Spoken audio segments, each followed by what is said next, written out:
Oke, jadi inilah Acer Nitro V16 line up laptop gaming budget terbaru untuk tahun 2024. Yang model ini dipower dengan AMD Ryzen 7 8845HS prosesor, 8 core, 16 thread dengan max TDP-nya di 45 watt, super nyaman untuk multitasking, intense editing, dan juga gaming, dan GPU-nya pakai RTX 4050. Gue udah cobain laptop ini kurang lebih seminggu dan gue rasa ini bisa jadi laptop yang nyaman untuk main game dengan layar yang besar tanpa bikin dompet bolong. Karena semuanya ini kita bisa dapetin di bawah 20 juta. Tapi sebelum kita masuk ke reviewnya, pesan dari sponsor. Kalau kalian seorang gamers, wajib deh untuk punya deskmat ini. Mayenke Cordura Deskmat. Yes, ini terbuat dari bahan Cordura, jadi bakal halus banget untuk mouse kita. Jadi bakal bikin sesi gaming kalian lebih nyaman lagi. Desainnya juga stealthy, hitam semua. Pokoknya bakal cocok sama semua setup gaming. Coba deh cek produknya, linknya ada di bawah. Masih banyak lagi produk-produk menarik lainnya, jadi ayo cek Mayenke Official dan pastiin kalian pakai kode ini untuk dapetin 10% diskon. Cek linknya di deskripsi di bawah.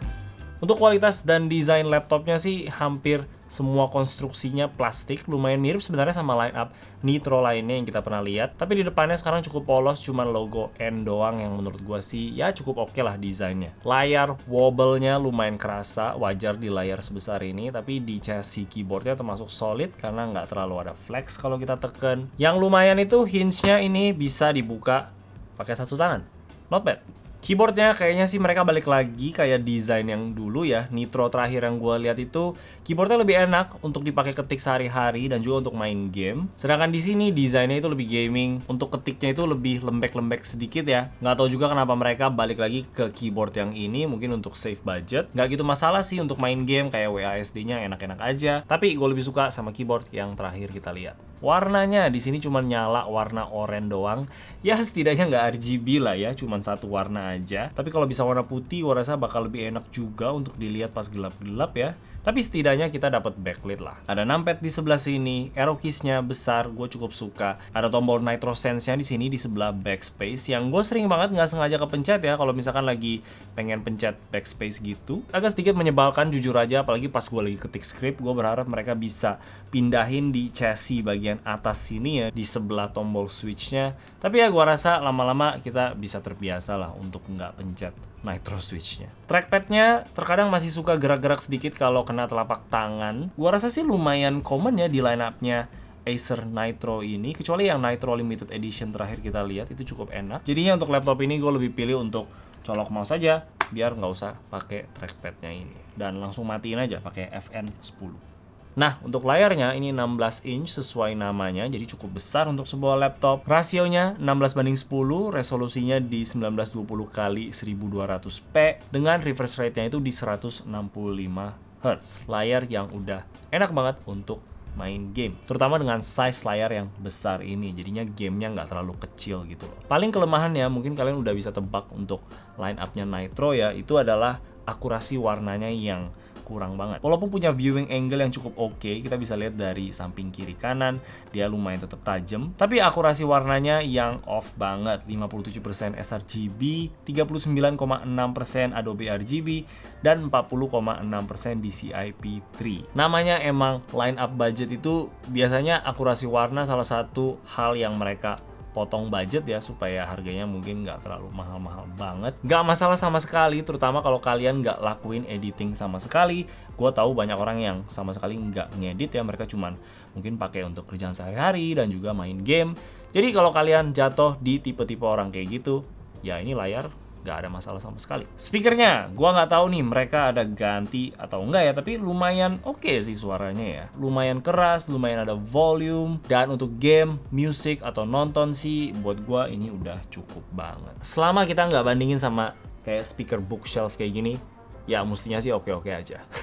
Untuk ports-nya ada colokan AC adapter, HDMI 2.1, USB 4, Ethernet port, dan 2 USB 3.2 Gen 2. Portsnya lumayan lah, tapi gua berharap kita setidaknya dapat 3 colokan USB A gitu ya, karena di sini cuma 2, satu di kiri, satu di kanan, dan mungkin ada beberapa orang yang merasa itu kurang cukup. Oke, coba kita masuk ke performance-nya si Nitro 16 ini. Mulai dari Cinebench R23, skor multicore-nya di mode performance itu bisa konsisten di 15 ribuan di 10 kali tes run dengan suhu dan kipasnya itu nyaman banget pas lagi tes. Dan untuk single core-nya itu stabil di 16 ribuan. Kalau dipakai untuk editing kayak Adobe Premiere Pro, video test footage 4K 5 menit itu lancar banget dan ekspornya itu cuma di 4 menit 12 detik. Kalau untuk editing foto di Adobe Lightroom, import 50 foto RAW 1:1 preview cuma di 52 detik aja dan ekspornya itu di 51 detik.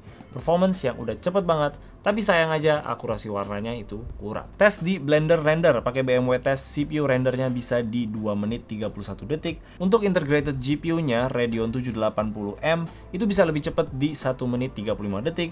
Tapi yang paling cepat udah jelas pakai dedicated GPU-nya itu adalah RTX 4050 yang cuma di 26 detik. RTX 4050 itu adalah sweet spot banget untuk main game medium to high settings di resolusi Full HD seperti ini. Dari tes yang gue dapet bisa nyaman semuanya di atas 100 fps di high settings, kecuali game yang lebih berat kayak Cyberpunk atau Red Dead Redemption 2. Tapi kita bisa aktifin DLSS aja untuk dapetin di atas 100 fps atau turunin ke normal settings aja.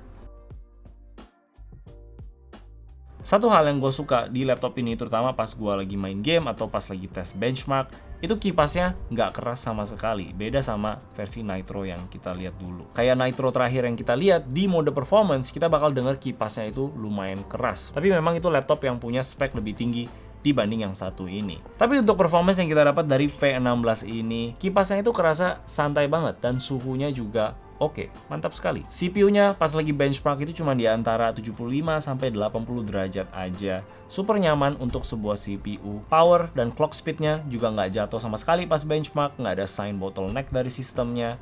Untuk GPU-nya juga aman, pas benchmark dia kurang lebih di antara 65 sampai 70 derajat aja. Dengan GPU clock-nya yang stabil juga, dan juga hasil benchmark yang tinggi. Jadi memang selama ini, untuk main game gua puas banget sama performance-nya. Kipas yang nggak terlalu berisik, FPS yang nyaman, dan juga layar yang besar.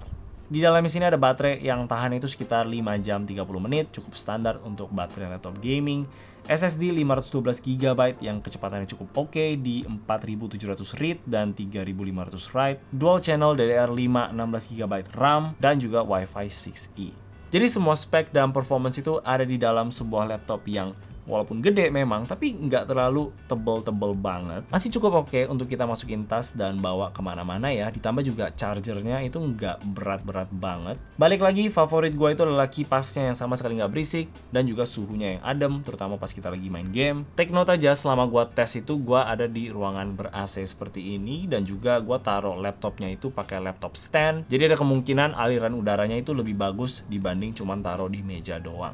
Layar yang besar untuk kita main game walaupun itu FPS atau AAA. Ya mungkin kurang akurat aja ya layarnya ini, tapi baik lagi kalau kalian nggak pakai untuk edit, ya ini sama sekali nggak ada masalah. Dan kalau misalkan kalian butuh pakai ini untuk edit, lebih baik colok aja ke monitor eksternal yang layarnya itu lebih akurat. Dan yang terakhir, semuanya itu di harga yang masih cukup terjangkau ya, di 17 jutaan aja. Nitro Limited Edition yang terakhir kita lihat, walaupun itu punya spek yang lebih tinggi dibanding ini ya, itu lebih mahal sedikit, mungkin 19 atau 20 juta gitu. Tapi kalau kalian main gamenya itu full HD doang, mungkin ini bisa jadi pilihan yang lebih oke, karena harganya juga lumayan lebih murah. Jadi itu aja Nitro V16, kasih tau gue pendapat kalian seperti apa. Dan kalau kalian pengen tahu info lebih lanjut soal barangnya, gue udah kasih linknya di bawah. Dan kalau kalian suka sama video ini, gue kasih like dan juga subscribe. Thank you.